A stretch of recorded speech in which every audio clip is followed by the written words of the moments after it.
कमी वेळेत गेला तरी सुद्धा या राजांची कीर्ती त्या ठिकाणी अमर आहे. खरं तर महाराजांचा शिवराज्याभिषेक आपल्यासाठी सगळ्यात मोठा आनंदाचा क्षण आहे. व्याख्यानाला सकाळी उठलो होतं, सकाळी एका ठिकाणी माझं व्याख्यान होतं, व्याख्यानाला निघालो आणि निघत असताना आईच्या पहिला पाया पडलो, वडिलांच्या पाया पडलो आणि माझ्या घरामध्ये महाराजांचे अनेक सारे फोटो आहेत. एका फोटोला पाया पडत होतो. लक्षात घ्या, फोटो होता शिवराज्याभिषेकाचा. आपण सगळ्यांनी बघितला असेल, आपण सगळ्यांनी शिवराज्याभिषेकाचा फोटो बघितलाय.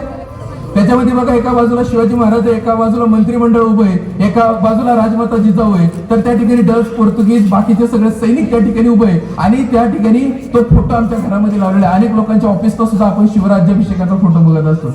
लक्षात घ्या, तो फोटो बघितला आणि फोटो बघताना मला पुन्हा पुन्हा तेच वाटत होतं, आजपर्यंत वाटतही तेच आले. त्याच्यावरचा राजा हा स्मित हास्य देणारा राजा आहे, परंतु माझ्या मनामध्ये भावना होती की हा फोटो त्या ठिकाणी खोटा आहे, कारण की त्या दिवशी माझा राजा कधीच आनंदात नसू शकतो. ज्या दिवशी राजा सिंहासनाधीश्वर झाला, या जगामध्ये खऱ्या अर्थाने हिंदू राजा म्हणून सिंहासनाधीश्वर होण्याचा मान मिळवला, त्या दिवशी माझा राजा अजिबात आनंदात नव्हता. त्याचं कारण काय होतं, आपण सगळ्यांनी त्या ठिकाणी शिवराज्याभिषेक पाहिला असेल, पण शिवराज्याभिषेकाच्या अगोदरचे काही दिवस आमच्या स्मरणात असले पाहिजे. माझ्या व्याख्यानाची सुरुवात मुळात या 3 गोष्टींपासून होते आणि शेवट सुद्धा या 3 गोष्टींमध्ये होतो. ही 3 गोष्टी नेमकं कुठल्या आहेत त्या लक्षात घ्या. या 3 गोष्टी म्हणजे शिवाजी महाराजांचा राज्याभिषेक झाला 6 जूनला आणि 6 जूनच्या अगोदर महाराजांनी 11 दिवसांचं एक व्रत ठेवलेलं होतं.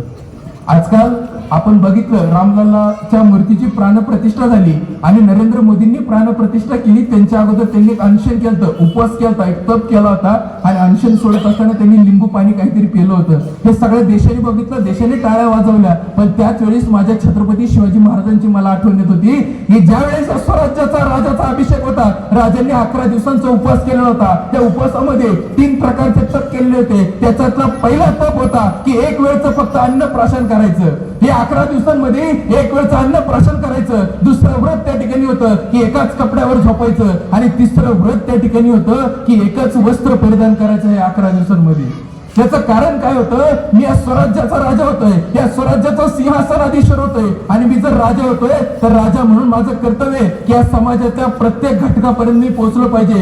पहिला जो नियम होता की एक वेळचं अन्न प्राशन करायचं, माझ्या या समाजाचा प्रत्येक कष्टकरी, शेतकरी, वंचित, उपेक्षित, दलित, बहुजन या प्रत्येकाच्या पोटात कमीत कमी एक वेळचं अन्न गेलं पाहिजे आणि तरच मी खऱ्या अर्थाने राजा म्हणून स्वतःला राजा म्हणू शकतो, असं महाराजांना वाटत होतं. म्हणून हा तपाचा पहिला नियम महाराजांनी ठेवला होता.